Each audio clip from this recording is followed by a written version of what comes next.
इसकी फ़िलॉसफ़ी मेरी लाइफ में सबसे ज़्यादा प्रैक्टिकल है। देखो मैं आपको ना एक बात से समझाता हूँ। जब मैंने फ़िलॉसफ़ी पढ़ा, मैंने फ़िलॉसफ़ी ना बीए में पढ़ा ना एमए में पढ़ा, मैंने आज तक फ़िलॉसफ़ी किसी स्कूल कॉलेज में नहीं पढ़ा। यूपीएससी की तैयारी करते हुए एक दो अटेम्प्ट के बाद मेरा मन हुआ कि विषय बदलता हूँ, क्योंकि मुझे नए विषय पढ़ने का शौक बहुत था। तो मैंने फ़िलॉसफ़ी लिया, फिर पढ़ा, मतलब अच्छे से, मतलब इत्मीनान से पढ़ा, आनंद लेके पढ़ा, और फिर कई साल पढ़ाया भी। तो मैंने फ़िलॉसफ़ी जिस गलत फहमी में लिया था वो ये थी कि मेरे मन में ये प्रश्न बहुत आते थे, आत्मा, परमात्मा, मैं मरूंगा तो क्या होगा, इस तरह के सवाल जो आपके मन में आते होंगे। मुझे किसी ने बताया कि इन सारे प्रश्नों का उत्तर फ़िलॉसफ़ी में मिल जाता है।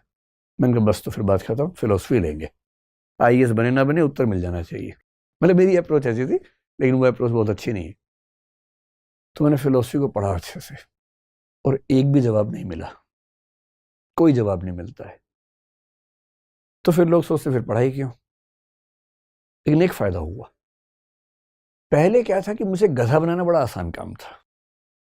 कोई आगे चार बातें बोल दे, मैं कहूँगा आप तो ठीक कह रहे हैं, एकदम ठीक कह रहे हैं, क्योंकि कुछ पता ही नहीं था।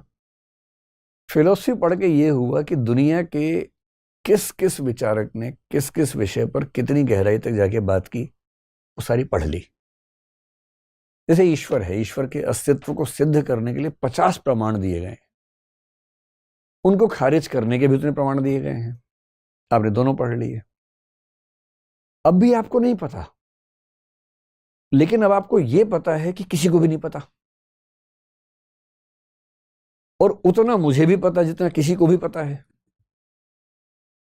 अब कोई मुझे बहकाना चाहेगा तो वो एक तर्क देगा, आप हल्का सा मुस्कुराएंगे, आप कहेंगे तर्क नंबर 37 है, 36 और भी है भाई, मैं बताता हूं 36 और ले। तो फिलॉसफी पढ़ने के बाद एनलाइटेंड इग्नोरेंस होती है, उसके पहले इग्नोरेंस है। फिलॉसफी पढ़ के एनलाइटेंड इग्नोरेंस है, प्रबुद्ध अज्ञान है। जानता मैं अब भी नहीं हूं, जानता मैं तब भी नहीं था, पर अब मैं ये जानता हूं कि लोग कितना जानते हैं, और जितना कोई भी जानता है उतना मैं भी जानता हूं, इसलिए मुझे दबाव में आने की जरूरत नहीं है। इसलिए फिलोसफी पढ़ने का मजा है कि कम से कम आपको ये पता हो कि दुनिया में भाई, ये जो पिछले 370 करोड़ साल की परंपरा है जीवन की, और चिंतन की परंपरा ले दे के 5000 साल की है। इस 5000 साल में कितने लोगों ने गहरा सोचा, हमें सारा क्यों नहीं पता होना चाहिए। एक किताब पढ़ने का मतलब पता क्या है, आपके 3 दिन लगे। उस व्यक्ति ने 30-40 साल के अनुभव से, ज्ञान से, रिसर्च से एक किताब लिखी, आपने 3 दिन में पढ़ ली।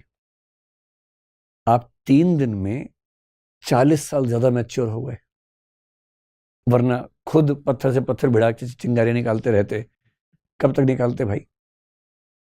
इसलिए एक एक किताब पढ़ना आपको कई साल ज्यादा मैच्योर बनाता है, बूढ़ा नहीं बनाता है, समझदार बनाता है, कई साल ज्यादा समझदार बनाता है। यही फिलोसफी के साथ है, साइंस के साथ भी है। साइंस में लेटेस्ट रिसर्च किसी भी विषय में तो पढ़िए, उसको कितना मजा आता है, पता लगता है कि ह्यूमन बीइंग कहाँ तक सोच पा रही है, अब हम लेटेस्ट कहाँ तक पहुंच गए। मतलब मैं तो उन लोगों में हूं जिनके लिए सबसे बड़ा सुख पढ़ना लिखना है। अगर आपका भी है तो आप भी पढ़िए। जो फिलोसफी है ना, ज्ञान से मोहब्बत मैं तो उस तरह की बीमारी मुझे है, आपको है तो आप भी एंजॉय कीजिए उसको।